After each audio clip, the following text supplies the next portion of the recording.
देखिए, पहली बार इतिहास के अंदर राजस्थान पुलिस के जवानों ने होली नहीं खेली और होली जैसे पावन पर्व का बहिष्कार इस बार अगर चाहते थे हड़ताल करके दूसरा रूप भी धारण कर सकते थे। प्रायोजक हैं cancer healer centre a new beginning. लेकिन उन्होंने सांकेतिक ये मैसेज दिया कि पुलिस भी हड़ताल कर सकती है। ये मैसेज है उनका। और दूसरी तरफ इनके अधिकारियों ने होली खेली, वो भी गलत है। अधिकारियों को भी सिपाहियों का, पुलिस के हेड कांस्टेबल इस तरह के जिन लोगों ने होली का बहिष्कार किया, उन लोगों का अधिकारियों को सपोर्ट करना चाहिए क्योंकि जो सारी ताकत है, वो तो फ़ोर्स ही है ताकत, अधिकारी ताकत थोड़ी है। अधिकारी तो मॉनिटर करते हैं, सारा काम करते हैं, लेकिन फ़ोर्स ही तो ताकत होती है असली। तो फ़ोर्स का सपोर्ट अधिकारियों को करना चाहिए क्योंकि चापलूसी के चलते ट्रांसफर पोस्टिंगों के चलते निर्देश मिले हैं। क्योंकि मैंने अभी आपको कहा था कि इस स्टेट के अंदर लोग अभी भी आधे से ज़्यादा लोग गुलामी की मानसिकता के अंदर जी रहे हैं, इस राजस्थान के अंदर। इसलिए तीसरी पार्टी राजस्थान में सर्वाइव नहीं कर पाई। या एक बार कांग्रेस है, एक बार बीजेपी, 5 साल जिसका राज होगा उसको गाली देंगे, टोल भी देंगे, जूते भी खाएँगे, थाने में अपमान भी कराएँगे और अगली बार उस पार्टी को वोट दे देंगे, सामने वाले को जो आराम से कमरों में बैठे हैं इसी कमरों में और फिर अगली बार उसको दे देंगे। ये काम है राजस्थान के लोगों का। तो मैं तो जगा रहा हूँ राजस्थान के लोगों का, क्या पता ज़मीर जग जाए और ये लोग लड़े और देश के अंदर ये मैसेज है, हमें लोकसभा के अंदर रोज़ लोग कहते हैं कि राजस्थान और गुजरात 2 ऐसे प्रांत है, जहाँ लोग लड़ नहीं सकते। वो लोग इधर-उधर की बातें करते हैं और ये स्वीकार्य इसलिए भी है कि लोकतंत्र के अंदर अगर आप अपने अधिकारों के लिए नहीं लड़ो और अपने वोट की ताकत से नहीं बदलाव करो, तो फिर ये बात सही साबित होती है। तो मैं तो नौजवानों को लेके लंबे समय से पार्टी मैंने बनाई, प्रयास किया और उसके बाद ये आदिवासी पार्टी बनी 5 साल बाद। आज राजस्थान की 2 पार्टियाँ ऑल पार्टी मीटिंग में देश के प्रधानमंत्री के साथ बैठती है। ये राजस्थान के लिए खुशी की बात है। लेकिन ये संघर्ष कितने साल चलेगा? आखिर व्यक्ति की एक उम्र होती है, संघर्ष का एक दौर होता है, कई तरह के साधन-संसाधन, हर चीज़ चाहिए। आप वो तो सारे लोग मिलके तय करें। आप बताइए दिल्ली के अंदर जिस तरह मीडिया ने वो आंदोलन जो अन्ना हज़ारे का चला, उसमें केजरीवाल आए और उसके बाद मीडिया का सबसे बड़ा योगदान रहा। मीडिया के योगदान के बिना सरकार नहीं बन सकती तीसरे मोर्चे की। मीडिया भी खुल के अगर आ जाए, तो निश्चित रूप से तीसरे मोर्चे की सरकार बनाने के लिए लोग तैयार है राजस्थान के अंदर। ये हज़ारों लाखों जो लोग साथ देख रहे हो ना, ये ऐसे ही नहीं है। अपने खुद की गाड़ियों में तेल भरवा के और ये 5-5 हज़ार का तेल जलाते हैं अपने नेता के लिए। ये मजबूत कर रहे हैं आखिरी उम्मीद के रूप में देख रहे हैं। आज एसआई भर्ती की जो स्थिति है, आप बताइए कि यही भजन लाल जी और इनकी बीजेपी के लोग कह रहे थे कि हम आरपीएससी को भंग करा देंगे, हम सारे पेपर जो लीक हुए हैं, जैसे ही सरकार बनी, पहले कैबिनेट के अंदर ही होगा। तो पूरी भारतीय जनता पार्टी के नेता कहाँ चले गए? मैं उनसे पूछना चाहता हूँ भजन लाल जी, आप बताएँ, आप अपना टाइम पास करें, सही बात है, आप अपना टाइम पास करें क्योंकि आपको जीवन में इससे बड़ा मौका नहीं मिल सकता। आपने सोचा भी नहीं होगा कि आप मुख्यमंत्री बनोगे और वो पद आपको मिल गया। उनके लिए जीवन में इससे ज़्यादा खुशी नहीं हो सकती। इसलिए वो उस बात को अभी तक तो उनको महसूस ही नहीं हो रहा कि सीएम है। पहले तो अपने आप में महसूस करें वो। हो सकता है 2-3 महीने और लग सकता है, महसूस करने में, धीरे-धीरे महसूस करें, उसके बाद जो-जो कमिटमेंट सरकार ने किए, जो इनके गृह मंत्री ने किए यहाँ आके, जो प्रधानमंत्री ने किए नरेंद्र मोदी जी ने और यहाँ आके जो बात करी राजस्थान के अंदर चुनाव के समय, तो मैं उनको याद दिलाना चाहता हूँ एसआई भर्ती को रद्द करें, कोर्ट कचहरी के चक्कर में इसको नहीं डालें और इसके अंदर राजस्थान सरकार के एक मंत्री के, मुख्यमंत्री कार्यालय के आस-पास के 2-3 आईएएस अधिकारियों के, जिनकी महिला मित्र लड़कियाँ जो उनके सर्किल में उनकी फ्रेंड है, वो एसआई बन गई। उनको बचाने के लिए कि बड़ा बवाल नहीं हो जाए, इसलिए एसआई भर्ती को रद्द नहीं कर रहे। वो सारे चैट और जो बातें हुई है पूछताछ नोट में, वो आजकल के अंदर वो खुलासा सारा हो जाएगा। उसका मैंने पहले भी ट्वीट किया था कि महिला मित्रों को बचाने के लिए सरकार के मंत्री और सीएमओ का अधिकारी महिला मित्रों को बचाने के लिए उनके डर के आगे एसआई भर्ती रद्द नहीं हो रही। एसआई भर्ती के साथ-साथ तमाम आप देखिए एसओजी जो जाँच कर रही है, तमाम पीछे की जो भर्तियाँ 18 से लेके 23 तक, 18 से 13 तक, हर भर्ती में कोई न कोई पकड़ा जा रहा है। कोई पीटीआई पकड़ा जा रहा है, तो कोई आंगनबाड़ी इसका पकड़ा जा रहा है आपका जो महिला सुपरवाइज़र, कोई आपका हेल्पर वाले में पकड़ा जा रहा है, तो कहीं न कहीं पकड़ा जा रहा है। 200 की भर्ती में 100 पकड़े जाते हैं और उसके बाद भी अपन मान लें कि भाई भर्ती रद्द नहीं हो। कोर्ट कचहरी भी स्टे दे देती है कि नौकरी लगे साहब इनको स्टे कर दो। तो वो कोर्ट से भी अपील करेंगे कि जो फर्जीवाड़े में पकड़ा जाता है उसको स्टे नहीं करें, ऐसे लोगों को घर बिठाएँ और कोर्ट को भी अधिकार है, कोर्ट भी भर्ती रद्द कर सकता है। नहीं किया, कोर्ट ने सरकार पाले में डाल दिया और सरकार ने कोर्ट के पाले में डाल दिया। इसको लेके मैंने लोकसभा के अंदर में मामला उठाया, तो मैं आज कल में लोकसभा में उठाऊँगा और इसको लेकर आरएलपी पार्टी 2, 3, 4 दिन के अंदर राजधानी से बड़ा आंदोलन करेगी, एसआई भर्ती को रद्द करवाने का जो हमारा कमिटमेंट है, हम पूरा प्रयास करेंगे और एसआई भर्ती को रद्द कराएंगे, तमाम उन भर्तियों का, आरपीएससी को भंग कराने के साथ तमाम उन भर्तियों का और तमाम उन कमिटमेंट जो बीजेपी ने पहले किए थे उनको याद दिलाएं करवाएंगे। नौजवानों को रोजगार का मामला, एक मैं मांग करूंगा, बिजली पे चर्चा सरकार करी थे 19-20 को, जो भी इनका शेड्यूल होगा, बिजली के अंदर भी एमनेस्टी योजना लाए, जिस तरह कर्ज माफी के लिए बैंक लाती है, कर्ज के लिए आप करते हो कि भाई एक मुश्त जमा कराओ और ब्याज मूलधन सब समाप्त। एक मुश्त बैंकों की भी होती है एमनेस्टी, जगह जगह इन्होंने उद्योगपतियों को फायदा दिया, सबका कर्जा माफ किया। तो ये मांग करेंगे कि किसान तकलीफ के अंदर है, फसलें खराब हो रही है, तो राजस्थान के किसान की, मारवाड़ के किसान की जितने भी बिजली के बिल है या वीसीआर है उसको तो खत्म करो आप, और लेना चाहो तो 5%, 7%, 10% ले लो आप।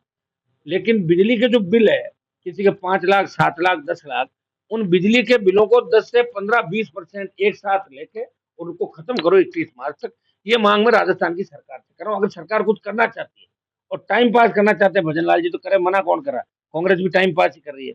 7 दिन दादी नानी के नाम पे विधानसभा को ठप रखा और बाद में झुक झुक के अंदर माफिया मांगी, और वो कहाँ चले गए सुरमा जो कह रहे थे माफी नहीं मांगे, मांग ली माफी। मैंने ये बयान भी दिया था कि मैं एक-एक साल विधानसभा निलंबित रहा, मैंने कहा माफ़ी नहीं माँगूँगा। देखिए कई बार हो जाती है और उस बात को सत्ता पक्ष लेके सस्पेंड किसी को कर देता है। लेकिन कोई बात आदमी अपनी बात से बदल जाए, तो ये मैंने कांग्रेस पार्टी का यहाँ देखा कि 5-7 दिन सदन का टाइम खराब किया और बाद में माफ़ी माँगी, और जब माफ़ी ढंग से नहीं माँगी गई तो विधानसभा अध्यक्ष ने कहा दोबारा नहीं सुनाई दिया, तो दोबारा माँगी। विधानसभा के अंदर हेमा राम जी जैसे लोग रो पड़े, विधानसभा के अंदर देवनानी रो पड़े, तो इससे ज्यादा बुरे हालात राजस्थान के नहीं हो सकते। 52 से लेके आज तक की जो सरकार है, चाहे मीडिया के लोगों को पूछ लो, चाहे दूसरे लोगों को पूछ लो, वो यही कहेंगे, इस बार लग रहा है कि सरकार है ही नहीं राजस्थान के अंदर। न तो सरकार है, न विपक्ष है। राम भरोसे राजस्थान इस बार चल रहा है, और असली जो वसुंधरा जी के टाइम पोपाबाई का राज था, मुझे लग रहा है कि अब असली पोपाबाई का राज अब आया है। ये उस पोपाबाई से भी पूरा, उसे 21 है, 19 नहीं, जब कुछ भी नहीं है। कल मैंने देखा कि कांग्रेस के नेता किस तरह पुलिसकर्मियों के लिए बयान दे रहे थे, शर्म नहीं आती उनको? वो कर लेते 1 साल पहले, मना किया है किसी ने, लेकिन बयान से जिंदा रहना, अखबार में फोटो छप जाए, न्यूज कैसा है, दाब के भ्रष्टाचार किया और अब चले गए 100 चूहे खा के बिल्ली हज को चली। तो कांग्रेस वालों ने लूटा राजस्थान को, अब बीजेपी लूट रही है, पहले बीजेपी ने लूटा, कांग्रेस ने दबाया, फिर कांग्रेस ने, तो लगातार 80 के बाद लगातार दोनों पार्टियां राजस्थान को लूट रही है। और हम प्रयास करें कि राजस्थान के जवान किसान को उसका हक और अधिकार दिलाएं, राजस्थान में कानून का राज रहे। आज जिस तरह ये मुस्लिम परिवार में से मिला, एक डॉक्टर के गलत इंजेक्शन की वजह से मौत हो गई, इनकी माँ चली गई, तो मैं कमिश्नर से और उनसे बात मैंने करी है। आप बताएं भाई, ये डॉक्टरों को किसी ने लाइसेंस दे दिया कि किसी को भी मार दोगे आप और कानूनी कार्रवाई नहीं होगी? ये कानून सबके लिए है। जब एमपी, मुख्यमंत्री, एमएलए गिरफ्तार होते, डॉक्टर भी गिरफ्तार होंगे। हाँ, ये सही बात है, हड़ताल करके इकट्ठे हो जाते हैं, तो दूसरे लोग भी हड़ताल करेंगे इस मामले में। डॉक्टरों की वाजिब हड़ताल का हमने पक्ष लिया, वकीलों की वाजिब हड़ताल का पक्ष लिया, लेकिन गलत तरीके से कोई ये कहता है कि मैं तो मारूंगा और उसके बाद हड़ताल में बैठ जाऊंगा, तो ये चीज कतई राजस्थान में बर्दाश्त नहीं होगी। और मैं इस परिवार की मदद करूंगा, आवश्यकता पड़ी तो इसके साथ हमें बैठना पड़ा तो बैठेंगे। जो भी डॉक्टरों ने गलती करी है, अगर ये सही है तो गिरफ्तार होने चाहिए, जेल के अंदर जाना चाहिए। अभी मेरे आते ही मामला मेरे सामने आया था, कमिश्नरेट जहाँ बढ़ाए, जयपुर जोधपुर का फेल है पूरे दोनों कमिश्नरेट, क्या हो गया बताओ मुझे? कमिश्नरेट बढ़ने के बाद क्या हो गया? अपराध रुक गए क्या? अपराध तो बढ़े हुए हैं अपने खेत खेत से या अपने घर बनाने के लिए। तो सरकार को रियायत देनी चाहिए उन चीजों में, ये हम भी मानते हैं, लेकिन मंत्री को इस तरह अवैध का समर्थन खुलेआम नहीं करना चाहिए। देखो पर्दे के पीछे तो सारे ही नेता अपने मतदाताओं की मदद करते हैं, आप भी जानते हो, और हम तो ये कहते हैं कि फ्री करो सारा। 700 की बजरी का हमने संघर्ष किया, 1 साल संघर्ष किया, जनता ने वोट नहीं दिए, सही बात है, लेकिन बजरी माफिया का आतंक राजस्थान में खत्म राष्ट्रीय लोकतांत्रिक पार्टी ने किया। ईडी सीबीआई आई और बजरी माफिया घर पे ताले लगे, और बजरी 100 रुपए, 125 रुपए और 50 रुपए से लेकर 100, 125 तक या आम आदमी, गरीब आदमी को मिलेगी। उस समय कौन आंदोलन कर रहा था? पूरा राजस्थान जानता है कि बजरी माफिया जिसके लिए लोग आंदोलन करते थे और 3 दिन बाद अपना मुंह बंद कर लेते थे, तो उससे पैसा टक्कर खा जाते थे। बजरी बजरी मैं कह रहा हूँ अब दे रही साहब, सरकार लीज भी दे रही है कई तरह का। अब आप देखिए, हमारा मकसद ये है कि लीज भी दे और लीज के साथ साथ बजरी की दरें तय कर दे, 50 से 60, 70, 100, उससे ज्यादा नहीं। यही हमारी डिमांड थी, करवा रहे, प्रयास करें। सरकार मेरे हाथ में थोड़ी है, सरकार में सारे के सारे 80% चोर बैठ गए, क्या करोगे? वो चोर बदले, उनकी जगह दूसरे आगे शिफ्ट हो गए, अधिकारी वो के हो, अधिकारी सरकार चला रहे हैं। आपको पता है सीएमओ कौन चला रहा है? चीफ सेक्रेटरी और शिखर अग्रवाल का झगड़ा आपसे छुपा कोई राजस्थान के अंदर? तो भजन लाल जी को इतना अनुभव नहीं है, सारे लोग मजाक उड़ा रहे हैं इनको पता ही नहीं चलता कि ये मजाक कौन है, इनका दुश्मन कौन है, इनका दोस्त कौन है। इनके मुंह पे लोग मजाक उड़ा के पीछे से हंसते हैं, नहीं पता इस व्यक्ति को। वो देखिए ऐसा है कि हमारा बड़ा बहुत लंबा संघर्ष रहा। 30 साल पहले टंगस्टन की माइंस रहमत की रेडी डेगना के अंदर बंद हो गई थी। लगातार 15 साल विधानसभा और 6-7 साल लोकसभा के अंदर चाहे मंत्री से मिलना हो, लगातार ध्यानाकर्षण, लगातार स्थगन, सवाल, इनके माध्यम से टंगस्टन का जियोलॉजिकल सर्वे की टीम दिल्ली से आई। और जब टीम ने 2 बार 3 बार सर्वे किया, हमने बार-बार कहा और सर्वे करो ढंग से। तो बड़ी टीमें आई और सर्वे करने के बाद हुआ कि यहाँ पे लिथियम और दूसरे जो खनिज है इसके अंदर आपके परमाणु का जो रिएक्टर इसका बनता है, जिससे परमाणु ऊर्जा परमाणु बम बनता है आपके। तो रिएक्टर के अंदर काम आने वाले खनिज भी 2-3 संख्या जिनकी खनिजों के, वो भी अथाह मात्रा के अंदर वहां पे है। और लिथियम इतनी मात्रा में कि हिंदुस्तान का 80% अकेला डेगाना पूर्ति कर देगा और कई सालों तक। तो ये बहुत बड़ी खुशी की बात है। बाड़मेर में तेल और डेगाना, नागौर में लिथियम, जोधपुर में भी निकल जाएगा, हम चाह रहे सोना निकल जाए यहाँ पे, बीकानेर में। सुनिए हंसने की बात नहीं, क्योंकि हमारे नेताओं ने धोखा दिया। ईश्वर तो देख रहा हम सबको, नेताओं ने पीने का पानी नहीं दिया, सिंचाई का पानी नहीं दिया, रोजगार नहीं दिया, जातियों को आपस में लड़ाया, उन्होंने सही गलत का भेद भेद नहीं किया। तो ये सारी हमें भुगतनी पड़ रही है। लेकिन ईश्वर ये देख रहा है कि मारवाड़ के लोग भोले हैं, राजस्थान के लोग भोले हैं, इन भोलों की मदद करो। तो कहीं तो लिथियम दे रहा, कहीं तेल दे रहा, कहीं सोना दे रहा, कहीं चांदी दे रहा। मुझे तो लग रहा है कि आने वाले समय के अंदर तमाम देश के खनिज संसाधन, सोना, चांदी, हीरे इस मारवाड़ और राजस्थान की धरती से निकलेंगे। जांच कराएंगे सब जगह जी, भेज टीम, आप चिंता नहीं करें। आप आज बाड़मेर जा रहे हैं, क्या पंचायत चुनाव की तैयारी है? नहीं, पंचायत चुनाव का तो एक बार बात कर लेंगे हम। बाड़मेर से मेरा पुराना लगाव है। बाड़मेर एक तरीके से राष्ट्रीय लोकतांत्रिक पार्टी की राजधानी के रूप में देखा जा रहा है। शुरुआत बाड़मेर से हो, हर आंदोलन की शुरुआत बाड़मेर से होती है। बाड़मेर, जोधपुर, नागौर होते हुए फिर जयपुर की तरफ जाता है। तो बाड़मेर के अंदर हमारी पार्टी के नेता जरूर छोड़ के चले गए, लेकिन लोग उतने उतने वो के वो संख्या के अंदर। तो एक बार होली मिलन समारोह है, कोई पॉलिटिकल आज वहां पे नहीं है। बच्चों की इच्छा थी, मेरा नाम लिख दिया, मुझे जाना पड़ रहा है, मैं जाके कुछ मोटिवेशन उनको दूंगा। और पंचायत चुनाव को लेकर हम जल्दी, पहले तो हमारी टीम कार्यकारिणी हम घोषित कर रहे हैं आने वाले 15-20 दिन के अंदर। हम चाहेंगे कि 15 अप्रैल से पहले पहले प्रदेश की टीम की हम घोषणा करें। और अब बच्चों को जिम्मेदारी ने देखिए, जो जाने वाले चले गए, जो छोड़ के जाने वाले थे वो चले गए, अब नहीं जाएगा कोई छोड़ के। ये गारंटी है कि अब 2028 के चुनाव तक कोई भी छोड़ के नहीं जाएगा। अब ये सारे लोग इस चीज से दुखी भी है कि बार बार लोग छोड़ के जा रहे हैं। ये कोई नई परंपरा नहीं, कांग्रेस से बीजेपी में जाते थे, बीजेपी से कांग्रेस में। लेकिन हमें ये था कि हम जिन लोगों के साथ थे, जिन पे अंधा भरोसा करके चल रहे थे, हम बदलाव के लिए कर रहे थे, हम कुछ सत्ता के लिए संघर्ष नहीं कर रहे थे। हम आम आदमी को उसका हक और अधिकार दिलाना चाहते हैं। आज किसान कर्ज माफी की बात देश में कोई कर रहा है, प्रदेश में कोई कर रहा है, हनुमान बेनीवाल आरएलपी कर रही है। टोल मुक्त राजस्थान की बात करें तो आरएलपी कर रही है। अगर देश के अंदर अग्निवीर के खिलाफ लड़ाई एक व्यक्ति लड़ रहा है, हनुमान बेनीवाल लड़ रहा है। और राजस्थान को किसान आंदोलन में कूदा के और अपना सब कुछ समर्पण करके मोदी की सत्ता को ठोकर मार रहा है, वो राजस्थान का आपका भाई है। तो राजस्थान का सम्मान तो मैं देश में बढ़ा रहा हूँ, प्रयास कर रहा हूँ, मैं लोगों को लड़ना सिखा रहा हूँ और आपस में भाईचारा भी करवा रहा हूँ। जाट राजपूतों को एक जगह बिठा के, गुजर मीणों को एक जगह बिठा रहा हूँ, शिल्पकाट ब्राह्मणों को भी एक जगह बिठा रहा हूँ, सर्व समाज को कोशिश कर रहा हूँ। बाकी एक दिन में तो आपको पता है ईश्वर भी पूरा वो नहीं कर पाए, कई लोग देवता आए, कई समाज सुधारक आए, सुधार नहीं पाए। मेरे प्रयास में कोई कमी नहीं रहेगी और मैं पूरी ताकत के साथ राजस्थान के अंदर बदलने के लिए लड़ूंगा निश्चित रूप से। 28 के अंदर बड़ा बदलाव राजस्थान के अंदर लाएंगे। इस बार कुछ कमियां रही, संसाधन चाहिए होते हैं, आप जानते हैं। जिस तरह आप चैनल चलाते हो, छोटे चैनलों को कितना जोर आता है बड़े चैनलों के साथ। तो कांग्रेस बीजेपी के मगरमच्छ, इन्होंने जो लूट खसोट करके जिस तरह सिस्टम कर रखा है, सिस्टम को अधिकारियों से लेकर इन्होंने पूरा हाईजेक कर रखा है। आप ये बताइए कि किस तरह आप इन लोगों को क्यों नहीं पूछते, बीजेपी के लोगों को आप पूछिए कि आप तो सत्ता से आने के पहले तो आप बार बार कर, आप जवाब दो कि क्यों नहीं कर रहे हो, तो अपने आप वो आपको बताएंगे। तब तो कह रहे हैं नो कमेंट, उसके बाद आप पीछा नहीं करते। पीछा करो, आप पत्रकार उनका पीछा करो, बैठो आप, तो भाई बताओ उन बातों को जो आपके कमिटमेंट थे। जैसे मेरे कमिटमेंट थे कि मैंने पिछली बार का कांग्रेस बीजेपी से अलायंस नहीं करूंगा, नहीं किया मैंने। हो सकता है कि मेरी एक ही सीट आई होगी।